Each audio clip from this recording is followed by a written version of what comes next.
आजकल अल-अक़सा मस्जिद बड़ी विवाद में है। पहले पृष्ठभूमि समझ लेते हैं कि क्या है ये सब मामला, क्या कहानी है इसके पीछे। इस्लाम के अनुसार मक्का, मदीना के बाद तीसरी सबसे धार्मिक स्थल आती है अल-अक़सा मस्जिद। और यहूदियों के अनुसार अल-अक़सा मस्जिद का जो कंपाउंड है वो उनके लिए सबसे धार्मिक मंदिर माना जाता था वहाँ पे। अब नहीं है वो मंदिर, उस मंदिर की केवल एक दीवार है वहाँ पे। यहूदी ये कहते हैं कि अल-अक़सा की ज़मीन पर सबसे पहले मंदिर बनाया था सोलोमन ने, और उस मंदिर को फिर बेबीलोनिया, आज का सीरिया भी कह सकते हो तुम, तो वहाँ के लोगों ने तोड़ दिया था। बहुत हज़ारों साल, कम से कम 2500 साल पहले, 2500-3000 साल पहले की बात है। उसके बाद दूसरी बार फिर मंदिर बना यहूदियों का यहाँ पर अल-अक़सा की ज़मीन पर। वो बना तकरीबन 500 ईसा पूर्व में बना था मंदिर, लेकिन वो मंदिर भी 70 ईस्वी के अनुसार आसपास तोड़ दिया गया रोमन्स द्वारा। केवल उस मंदिर की एक चट्टान, एक दीवार बच गई थी बस, और वो दीवार आज भी कंपाउंड में मौजूद है, अल-अक़सा की कंपाउंड में। इस्लाम ये कहती है कि मोहम्मद मक्का, जो सबसे नंबर 1 पर धार्मिक स्थल माना जाता है इस्लाम में, वहाँ से एकदम दूर, मक्का आता है सऊदी अरब में, ध्यान रखना, मक्का से एकदम दूर अल-अक़सा, जहाँ आज जेरूसलम है, इज़राइल और इज़राइल का इलाका मान लो। सऊदी से एकदम दूर इज़राइल, जेरूसलम, वहाँ अल-अक़सा की ज़मीन पर मोहम्मद यात्रा किए। तो एकदम दूर की यात्रा थी, तो यात्रा को निसरा कहा जाता है इस्लाम में, निसरा। और वो यात्रा रात की थी, मोहम्मद की वो यात्रा थी, तो उसे अल निसरा कहा जाता है। और जब मोहम्मद वहाँ पहुँचे, तब वहाँ पे क्या कहते हैं, अल-अक़सा मस्जिद उस समय नहीं थी जब मोहम्मद वहाँ पहुँचे थे यात्रा करके। उसी रात को मोहम्मद एक घोड़े पर सवार, वो घोड़ा के आजू बाजू पंख लगे हुए थे, ये इस्लाम कहती है, और उस घोड़े का नाम था अल बकरा। तो उस रात मोहम्मद उस घोड़े पे चढ़ के, और उसी रात फरिश्ता जिब्राइल भी आया नीचे मोहम्मद के पास, और वो फरिश्ता जिब्राइल आया था मोहम्मद को स्वर्ग ले जाने के लिए। तो मोहम्मद ने स्वर्ग ऊपर के आसमान की तरफ है इस्लाम के अनुसार, तो एक चट्टान थी, पत्थर था एक, तो छलांग लगाने के लिए ऊपर की तरफ मोहम्मद अपने घोड़े के ऊपर सवार उस चट्टान पर चढ़े और छलांग लगाई। तो वो चट्टान पवित्र तब से मानी जाती है, क्योंकि उस चट्टान के ऊपर मोहम्मद अल बकरा पर सवार होके जन्नत की सैर करके आए थे, ये कहती है इस्लाम। और वो चट्टान अल-अक़सा मस्जिद के जो ऊपर तुम देखते हो डोम, ऊपर एक गुंबज देखते हो ना, ठीक उसके नीचे वो चट्टान आज भी मौजूद है, जिस चट्टान पे चढ़ के मोहम्मद स्वर्ग की यात्रा करके आए थे उस रात। फिर 7वीं ईस्वी में जो दूसरे खलीफा थे इस्लाम के अंदर, उमर ने वहाँ पे जिस चट्टान पे मोहम्मद चढ़ के स्वर्ग की यात्रा करके आए थे, उस चट्टान के पास ही एक कंपाउंड में एक इबादत घर बनाया, प्रेयर हाउस, जहाँ पे जो भी मुसलमान यात्रा करके जाता है उस चट्टान तक, तो वहाँ पे वो अपने 5 वक्त की इबादत कर सके, नमाज़ पढ़ सके। तो उमर ने वहाँ पे वो बनाई थी इबादत घर। और फिर उमर के बाद फिर उमैयद आए। उमैयदों ने फिर वहाँ पे आज जो तुम अल-अक़सा मस्जिद देख रहे हो, वो मस्जिद उमैयदों ने ही बनाई है। उमर के टाइम पे वहाँ पे मस्जिद नहीं थी, ना ही मोहम्मद के टाइम पे मस्जिद थी। उमर के बाद उमैयद लोग आए, उमैयदों ने बनाई वहाँ पे मस्जिद। और फिर उसके बाद 11वीं शताब्दी, 12वीं शताब्दी, और फिर छीना झपटी चलती रही अलग अलग लोगों के बीच में, अलग अलग धर्मों के बीच में उस जगह को लेकर। 1967 में इज़राइल का तुमने बहुत एक प्रसिद्ध युद्ध सुना होगा, 7 डे वॉर, 6 डे वॉर, ऐसे कुछ है। तो उस युद्ध के दौरान इज़राइल तो विजय हासिल कर लिया था, लेकिन उसने कब्जा भी कर लिया था बहुत जगहों पर। सिनाई का जो पेनिनसुला है, गोलन हाइट्स सीरिया से, और ईस्ट जेरूसलम पर भी कब्जा कर लिया था, बहुत जगहों पर कब्जा कर लिया था, इजिप्ट और सीरिया और ईस्ट जेरूसलम पर। उसके बाद इज़राइल ने हमेशा के लिए कब्जा जमाए रखा है ईस्ट जेरूसलम पर, आज भी है कब्जा। लेकिन जो अल-अक़सा मस्जिद थी, अल-अक़सा मस्जिद के ऊपर कब्ज़ा नहीं जमाया इज़राइल ने। उसका जो प्रशासन है, एडमिनिस्ट्रेशन, वो जॉर्डन की एक राज्य व्यवस्था है, वक्फ बोर्ड, वहाँ जॉर्डन के अंदर उसको सौंप दी, उसका प्रशासन उसको सौंप दिया। और जॉर्डन के अंदर जो हाशिम, मोहम्मद जिस कबीले से आते थे उस कबीले का नाम हाशिम था, तो वो हाशिम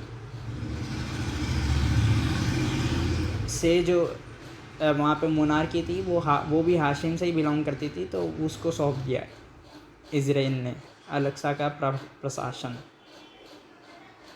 तो लड़ाई और किसी बात की नहीं है, लड़ाई इसी बात की है कि जो अल-अक़सा की जो ज़मीन है, वहीं पर वो चट्टान मौजूद है, जिस चट्टान पर मोहम्मद अल बकरा के सहारे चढ़ के स्वर्ग की यात्रा करके आए थे। और अल-अक़सा की ही ज़मीन पर यहूदियों की मान्यता में उनका पवित्र मंदिर था कभी।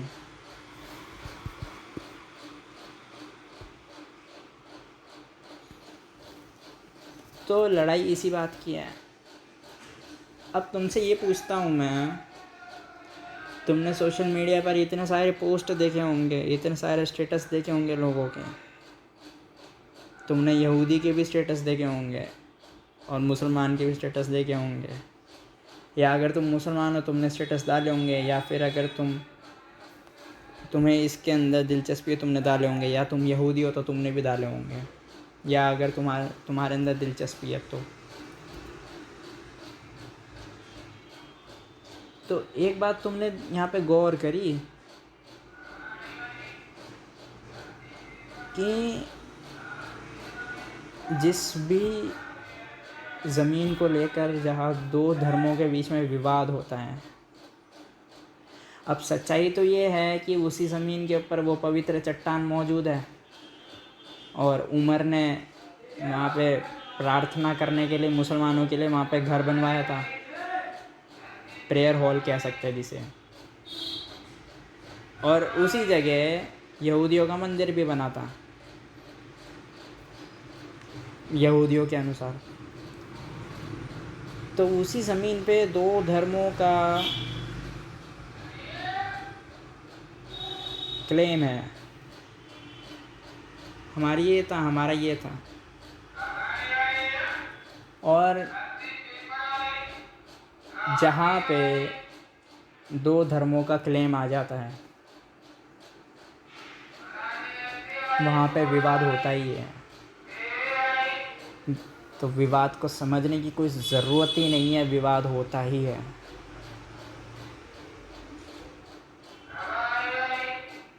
और विवाद तब तक नहीं सुलझेगा जब तक कोई एक धर्म का क्लेम ना हट जाए। ऐसा ही तुमने हिंदुस्तान में देखा होगा। हिंदुस्तान में 1990 के दशक में, 1990 या उसी के दौरान 1-2 साल आगे या 6 साल आगे ऐसे कुछ आसपास था, तब बाबरी मस्जिद को तोड़ दिया गया। अब क्लेम ये था मुसलमानों का की तरफ से कि ये बाबर ने बनाई थी मस्जिद, और हिंदुओं की तरफ से क्लेम ये था कि बाबर के मस्जिद बनाने से पहले यहाँ पे मंदिर हुआ करता था। ठीक यही कहानी 2-4 चीज़ें अगर हटा दे तो ठीक यही कहानी अल-अक़सा मस्जिद की है। ज़्यादा खोपड़ी घुमाने की ज़रूरत नहीं है। हिंदुस्तान में उसी जगह अयोध्या की ज़मीन पर 2 धर्मों के क्लेम थे, एक इस्लाम का क्लेम था और एक हिंदुओं का क्लेम था। और वहीं पर अल-अक़सा की ज़मीन पर इस्लाम का क्लेम है एक, और दूसरा यहूदियों का क्लेम था। और तुमने हिंदुस्तान में भी देखा, जब 2 धर्मों का क्लेम एक ज़मीन पर होता है तो विवाद होता है, संघर्ष होता है और फिर दंगे होते हैं। ऐसे तुमने फिर दंगे भी देखे, गुजरात के दंगे तुमने देख रखे हैं, यूपी के अंदर भी कितने दंगे हुए। तो जहाँ 2 धर्मों के बीच में विवाद होता है वहाँ दंगे भी होते हैं, वहाँ हिंसा भी होती है। और सबसे मज़े की बात तो ये है कि जो धर्म शांति की बात करते हैं वही धर्म आपस में लड़के उसी जगह को नर्क बना देते हैं। और वो दोनों धर्म मिलकर आसपास के जो मासूम लोग रह रहे हैं इतने सालों से, उनके परिवार उखाड़ देते हैं, उखाड़ के फेंक देते हैं।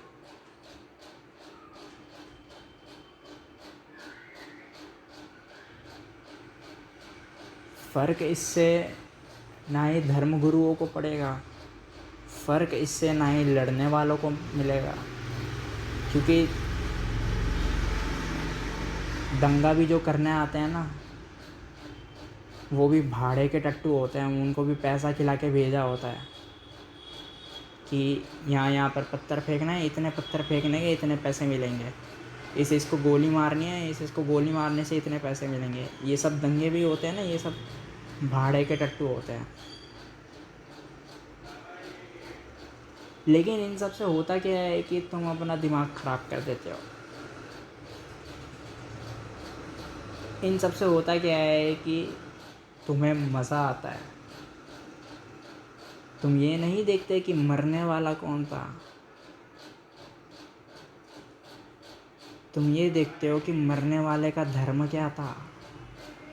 अगर मरने वाले का धर्म तुम्हारे धर्म से मैच करता है तो तुम दुख मनाते, और मरने वाले का धर्म अगर तुम्हारे धर्म से मैच नहीं करता, उस धर्म से मैच करता है जिस धर्म के साथ विवाद है, तो तुम सुख मनाते। ये तुम्हारी सच्चाई है। तुम्हें विवाद से कुछ लेना देना नहीं, तुम्हें तो ये भी नहीं पता, तुम्हें तो इतिहास भी नहीं पता, ना ही अयोध्या की ज़मीन का तुम्हें इतिहास पता होगा, ना ही अल-अक़सा मस्जिद का तुम्हें इतिहास पता होगा। तुम्हें विवादों में मज़ा आता है। आज का मनुष्य, आज का नहीं हमेशा से ही, जब से मानव जाति रही है तब से विवादों में पड़ना मनुष्य को सबसे लोकप्रिय काम माना गया है। ना केवल तुम ही पीड़ित हो इस बीमारी से, इस बीमारी से हर कोई पीड़ित है। और एक सच्चाई की बात तो ये है, अगर तुम कुछ लेना देना ही ना रखो इस विवाद से तो तुम अपने जीवन में बड़ी शांति पाओगे। और अगर समस्त लोग ही कुछ लेना देना ना रखे इन विवादों से, तो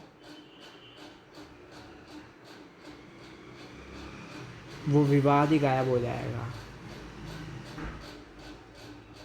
तो लोगों को तो कोई नहीं समझा सकता, लेकिन तुम खुद को समझा सकते हो। तुम कम से कम खुद के अंदर काबू ला सकते हो कि मैं लेना देना ना रखूं इन विवादों से। तुमने देखा हिंदू मुस्लिम अयोध्या वाला जो जजमेंट आया, उसके बाद मामला एकदम ठंडा पड़ गया। उसके बाद ना ही बाबरी मस्जिद किसी की ज़बान पर नाम आता है, ना ही राम मंदिर किसी के ज़बान पर आता है।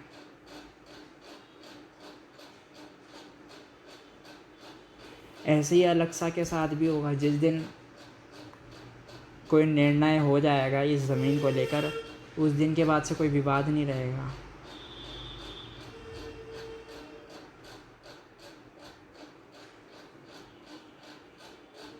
अगर तुम्हें हकीकत में ही कुछ लेना देना होता अयोध्या के जो ज़मीन पर जो विवाद था,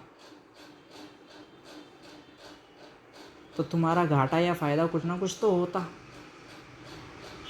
जब ये जजमेंट आया अयोध्या का, तो तुम्हारा घाटा या फ़ायदा कुछ ना कुछ तो होता। तुम्हारी जेब से या तो कुछ ना कुछ जाता, या तुम्हारे अंदर कुछ ना कुछ आता। तुम्हारा घर या तो बड़ा हो जाता, तुम्हारा घर या तो छोटा हो जाता। तुम्हारी बुद्धि या तो बढ़ जाती, तुम्हारी बुद्धि या तो कम हो जाती। तुम्हारा इंटेलिजेंस बढ़ जाता या कम हो जाता। लेकिन तुमने देखा जजमेंट आने के बाद कुछ फ़र्क नहीं पड़ा। जो हमेशा से था वो हमेशा से आज भी है। इसका मतलब तुम्हारा कुछ लेना देना ही नहीं था अयोध्या की ज़मीन से, और ना ही तुम्हारा और ना ही समस्त लोगों का लेना देना है अल अक्सा की ज़मीन से। अगर आज ही हर कोई अल अक्सा की तरफ ध्यान देना छोड़ दे, तो तुम देखोगे अल अक्सा की ज़मीन पर बिल्कुल शांति आ जाएगी। लेकिन तुम्हें विवादों में मज़ा है, समस्त लोगों को मज़ा है विवादों में, इसलिए विवाद चलता आ रहा है और चलता ही रहेगा। और ये सच्चाई है, तुम मानो या ना मानो। हमने अयोध्या का मामला देखा, जहाँ हिंदू और इस्लाम दोनों विवाद में थे। हमने आज देखा अल अक्सा का विवाद, जहाँ यहूदी और इस्लाम दोनों विवाद में हैं। ऐसे ही भविष्य में भी कोई भी धर्म हो, कोई भी, चाहे सबसे शांतिपूर्ण धर्म भी जो जैन धर्म माना जाता है, अगर जैन धर्म के सामने भी अगर कोई विवाद आ जाएगा किसी दूसरे धर्म का, तो वहाँ पर भी अशांति हो जाएगी। और विवाद कभी सुलझता नहीं है। विवाद सुलझता नहीं है, बल्कि दंगे होते हैं, लोग मरते हैं। इसलिए विवाद को समझने में दिमाग मत लगाओ। विवाद खड़ा इसलिए करता है क्योंकि तुम्हें मज़ा आता है। लोगों को मारा इसलिए जाता है पैसे देकर, मरवाया इसलिए जाता है क्योंकि तुम्हें लोगों की मौत देखने में मज़ा आता है। और तुम भी दुख हुई होते हो जब तुम्हारे साइड का मर जाता है, और तुम भी सुखी होते हो जब दूसरे साइड का मरता है। तो ऐसे तुम भी दुख और सुख मनाते हो, तुम भी तनाव में जीते हो। और जो सरज़मीन पर जो विवाद हो रहा है, वो लोग तो तनाव में जी रहे हैं, उनका तो नरक ही बन गया है। तो जो भी विवाद है, विवाद कभी सुलझता नहीं है। सबसे पहला सूत्र तो ये मान लो, मानना नहीं, खुद अनुभव कर लो। और दूसरा सूत्र, लेना देना ही छोड़ दो। एकदम तटस्थ बन जाओ, एकदम न्यूट्रल, एकदम कोई लेना देना ही नहीं। तुम देखोगे तुम्हारा जीवन शांतिपूर्ण बन गया है, तुम्हारा जीवन एकदम शांति से भर गया है। जब तुम कुछ लेना देना ही नहीं रखोगे विवाद से, तो ना तुम्हारे अंदर सुख आएगा ना दुख आएगा उस विवाद से जुड़ा हुआ।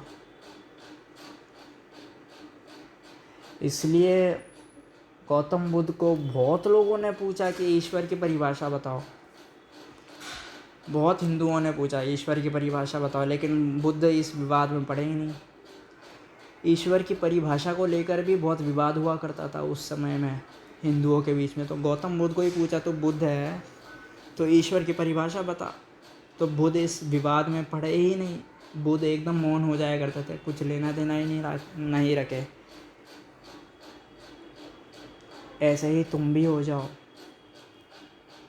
जब कोई भी विवाद तुम देखते हो, खासकर दो धर्मों से जुड़ा हुआ, तो अपने को वहाँ से खींच लो।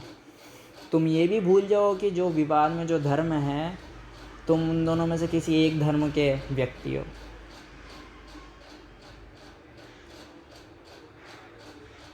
तुम्हारे जीवन में और कितने हजार काम है भाई। तुम्हारा व्यवसाय है, तुम्हारा व्यापार चल रहा है, तुम्हारा पढ़ाई का काम होगा, कितने सारे हजार काम दूसरे पड़े हैं बाजू में।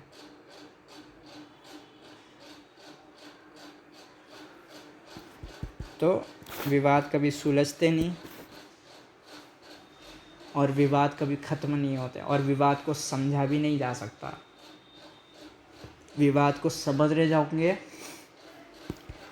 तो अपनी खोपड़ी के अंदर ही घूमते रह जाओगे समझने में। बाउंसर की तरह बॉल ले जाती रहेगी ऊपर से, फिर भी समझ नहीं पाओगे। सब्सक्राइब करें अगर ये चलचित्र मददगार साबित हुई हो तो।